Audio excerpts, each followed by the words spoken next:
दोस्तों आज हम बात करेंगे ब्लड ट्रांसफ्यूज़न के बारे में। ब्लड ट्रांसफ्यूज़न होता क्या है, इसके इंडिकेशन यानी किन किन कंडीशन में हम ब्लड ट्रांसफ्यूज़न करते हैं, कॉन्ट्रा इंडिकेशन कौन सी ऐसी कंडीशन होती हैं जिनमें ब्लड ट्रांसफ्यूज़न नहीं किया जाता है, मैसिव ब्लड ट्रांसफ्यूज़न मतलब 10 यूनिट ब्लड को और 24 घंटे के अंदर देना मैसिव ब्लड ट्रांसफ्यूज़न कहा जाता है। उसके बाद आरडीपी क्या होता है, एसडीपी क्या होता है, पीआरबीसी क्या होता है, इन सब के बारे में हम डिटेल में पढ़ेंगे। तो आइए इंडिकेशन को थोड़ा सा समझ लेते हैं। इंडिकेशन मतलब कौन कौन सी कंडीशन जिनमें ब्लड ट्रांसफ्यूज़न किया जाता है। तो अगर किसी पेशेंट की बॉडी से ब्लड लॉस हो गया हो, जैसे किसी एक्सीडेंट में या पीपीएच पोस्टपार्टम हेमरेज में, किसी भी तरीके से अगर पेशेंट की बॉडी से ब्लड लॉस हो गया हो तो उस टाइम पे हम ब्लड ट्रांसफ्यूज़न करते हैं। या कोई बीमारी ऐसी हो जिसमें ब्लड कम हो गया हो, जैसे अभी डेंगू में ब्लड के प्रोडक्ट चढ़ा रहे थे यानी प्लेटलेट्स चढ़ा रहे थे, तो ये सब करना ब्लड ट्रांसफ्यूज़न के इंडिकेशंस में आता है।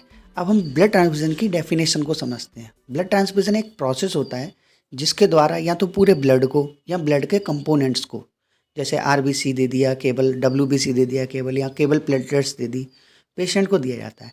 इसमें दो पर्सन होते हैं, एक वो जो ब्लड देता है और एक वो जो ब्लड लेता है। जो ब्लड लेता है उसे रेसिपिएंट कहते हैं और जो ब्लड देता है उसे डोनर कहते हैं।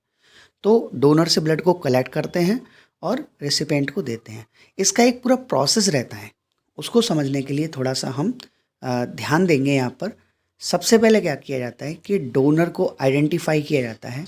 डोनर से ब्लड को लिया जाता है और इस ब्लड को जो हम डोनर से ले रहे हैं, इस ब्लड को लेबोरेटरी में चेकअप के लिए भेजेंगे। लैब में क्या चेक होगा कि डोनर के जो दे रहा है ब्लड, उसके ब्लड में किसी भी प्रकार का कोई इन्फेक्शन तो नहीं है, कोई उसे बीमारी तो नहीं है ब्लड से रिलेटेड, या फिर पेशेंट का जो ब्लड ग्रुप है वो डोनर के ब्लड ग्रुप से रिलेट हो रहा है नहीं हो रहा है, आरएच फैक्टर रिलेट हो रहा है नहीं हो रहा है, सेम दोनों चीज़ें मिल रही हैं नहीं मिल रही हैं। ये सारी चीज़ें जब सेटिस्फाइड हो जाता है उसके बाद जो है लेबोरेटरी से ब्लड पैकेट हमें मिल जाता है। अब ये जो ब्लड पैकेट हमें मिला है इस पर हम क्या क्या चेक करेंगे, एक्सपायरी डेट चेक करेंगे, पेशेंट का एबीओ चेक करेंगे कि सेम ब्लड है या नहीं है ना। फिर क्या होता है, जो ब्लड बैंक से आता है तो वहाँ से क्या होता है, वो थोड़ा चील्ड होता है, ठंडा होता है ब्लड, तो उसको क्या है नॉर्मल टेम्परेचर लगभग 2 से 6 डिग्री सेंटीग्रेड पे हम नॉर्मल टेम्परेचर पे रखते हैं, वरना सिवरिंग होने लगेगी पेशेंट को। तो ये सारी चीज़ें क्रॉस चेक कराते हैं, अपने सीनियर से भी चेक कराते हैं। उसके बाद पेशेंट को हम ब्लड ट्रांसफ्यूज़न शुरू कर देते हैं। एक बीटी सेट होता है और सीधा आईबी साइड की तरह ही होता है और ब्लड ट्रांसफ्यूज़न शुरू कर देते हैं। शुरुआत में बहुत स्लो रेट से देते हैं हम, है ना, 5 to 10 ड्रॉप पर मिनट के हिसाब से देते हैं। फिर देखते हैं कोई अगर कॉम्प्लिकेशन तो नहीं है, कोई सिवरिंग तो नहीं हो रहा है, कोई एलर्जी रिएक्शन तो नहीं हो रहा, इस हिसाब से हम ब्लड ट्रांसफ्यूज़न कर देते हैं। अब हम थोड़ा सा ब्लड के जो प्रोडक्ट हैं उनके बारे में जान लेते हैं। होल ब्लड मतलब पूरा ब्लड लिया आपने और पूरा का पूरा दे दिया, यानी होल ब्लड हो गया। आरडीपी और एसडीपी दोनों ही प्लेटलेट के टाइप होते हैं।